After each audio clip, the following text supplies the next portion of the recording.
Here I've got iPhone 11 Pro Max, and let me show you how to change date and time on the following device.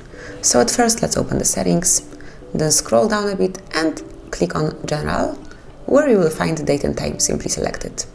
And now you can either have 24-hour format clock, or you can switch it off simply by tapping on this icon. And now you will be back in 12-hour format clock. You can also have an automatic date and time, so it will be set up automatically, or you can switch off automatic settings. And now you can pick the date and time that you want to have.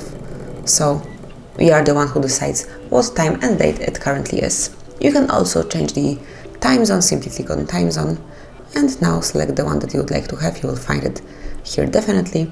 And now once you will go back, all the settings will be uploaded to your iPhone 11 Pro Max.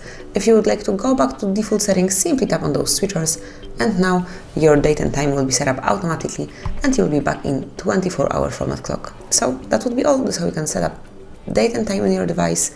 Thank you for watching. Please subscribe our channel and leave the thumbs up.